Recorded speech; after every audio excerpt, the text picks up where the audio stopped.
To President Nagahed, Board of Trustees, Deans, special guests, honored faculty, family, and friends, good morning and welcome. And congratulations to my fellow graduates, the class of 2016. My name is Shajaira Lopez, and I represent one of the many voices of this graduating class. 2 months ago, I received an email invitation to nominate someone to be the commencement speaker today. Guess who I nominated? Thankfully, I was given the opportunity to audition for this and was selected among other wonderful nominees that are also here graduating with us. But I didn't audition for this role because I think I'm a great speaker. I actually auditioned for it for 3 reasons. 1, this is the first time anyone in my family receives a doctorate degree, so it's kind of a big deal. 2, second reason is I haven't attended my own graduation ceremony since high school.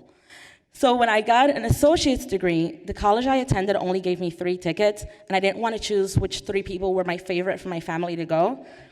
Then when I attended my bachelor's degree, my mom was actually undergoing chemotherapy, and it wasn't safe for her to travel from Panama to Chicago without putting herself at risk.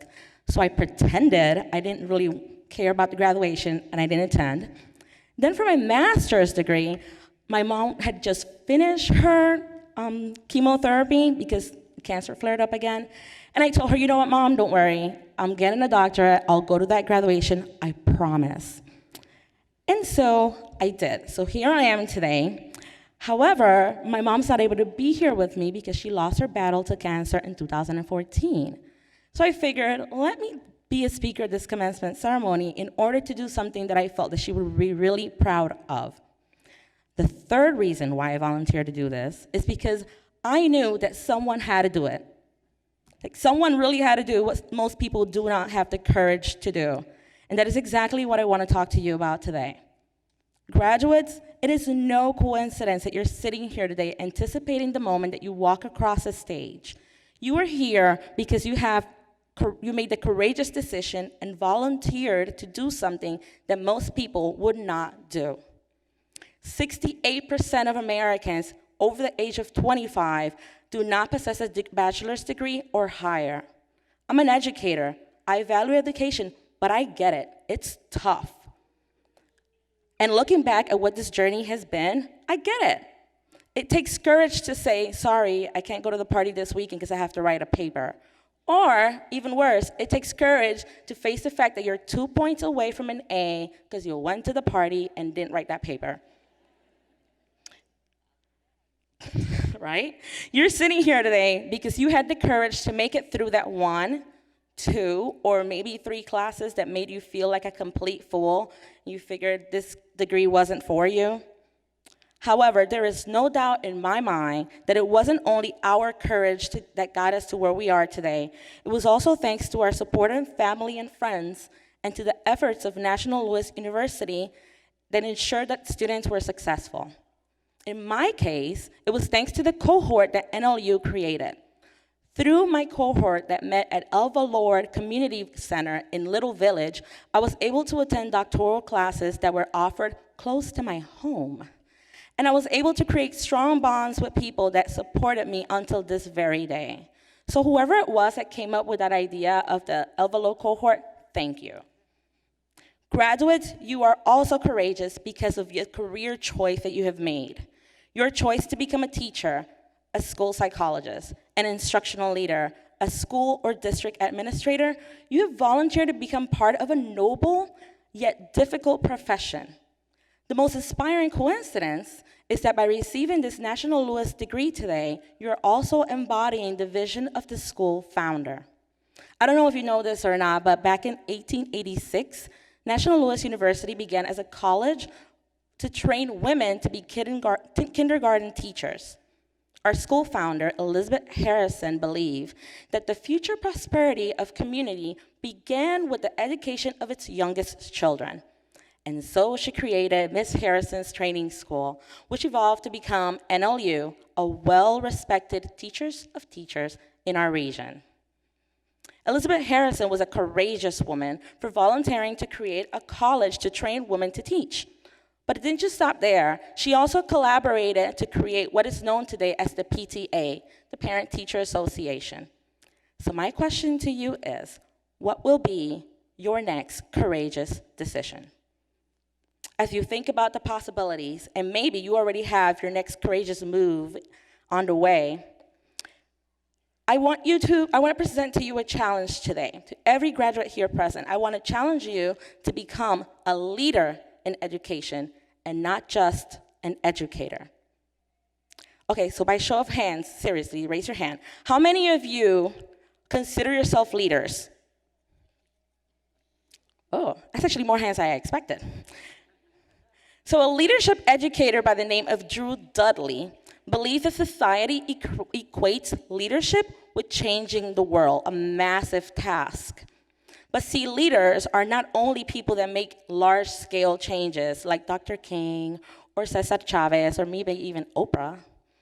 In the book Good to Great by Jim Collins, he tells us that great leaders never wanted to become unreachable icons. They were seemingly ordinary people quietly producing extraordinary results. Today, I challenge you to walk away from this ceremony convinced that you will be a leader and that you will use the education you receive at NLU and the skills that life has given you and the compassion that you have in your heart in order to not follow the status quo in education, but to create your own path. Create a path that always leads you to do what is best for your students, a path where you always put the needs of students first.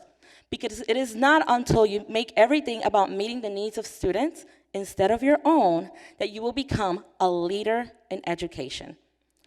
Throughout my career in education, I have been a classroom teacher, a school administrator, a university instructor, and in every single one of those positions, I met people who were unwilling to put the needs of their students before their own. I have worked with teachers that didn't realize that they're dealing with children who were placed in their classrooms in order to learn, grow, and change. Instead of helping them grow, these teachers were committed to seizing every opportunity to punish their students. If a student missed a deadline on an assignment, they were punished with a 0. If a student got scared and told a lie, they were punished with detention. If a student didn't study for a test and they were punished with an F and were not given the opportunity to learn the skill and take the test again. If these teachers were really putting the needs of their students first, they will realize that every mistake is a teachable moment, an opportunity to inspire students to do better the next time. Former President John Adams said, "If your actions inspire others to dream more, learn more, do more, and become more, you are a leader."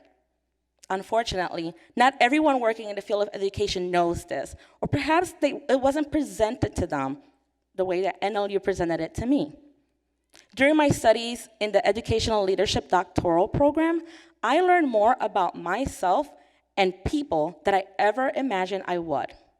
My professors at NLU took their work quite seriously because the person that stands before you today is not the same person that started back in NLU in 2010, a really long time ago. Back then, I was a middle school teacher with a huge desire to make a difference. And as a teacher, I made a difference. I had students that finally developed an interest in reading and a passion for writing. I inspired students to look at the world around them, question it, and fight for what's right. So I was making a difference.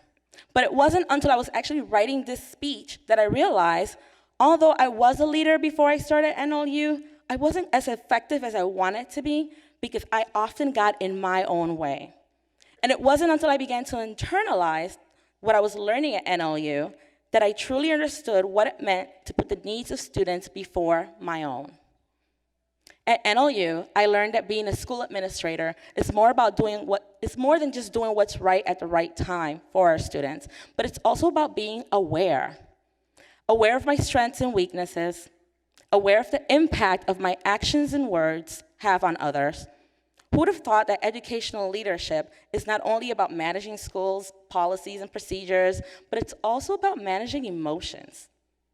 I learned what it meant to be in tune with those around me, how to manage relationships, how to be mindful, compassionate, and hopeful. One of the books that I read during my doctoral program was titled Resident Leadership, Renewing Yourself and Connecting with Others Through Mindfulness, Hope, and Compassion. It's a long title. And in that book, I found the perfect quote to share with you today. Great leaders face sacrifice, difficulties, and challenges, as well as opportunities with empathy and compassion for the people that they lead and those they serve. So as you prepare yourself to become a leader in education, do it with compassion and have the courage, that same courage to guide you to where you're sitting here today, to put the needs of your students before your own. Congratulations, graduates, and my best wishes to you.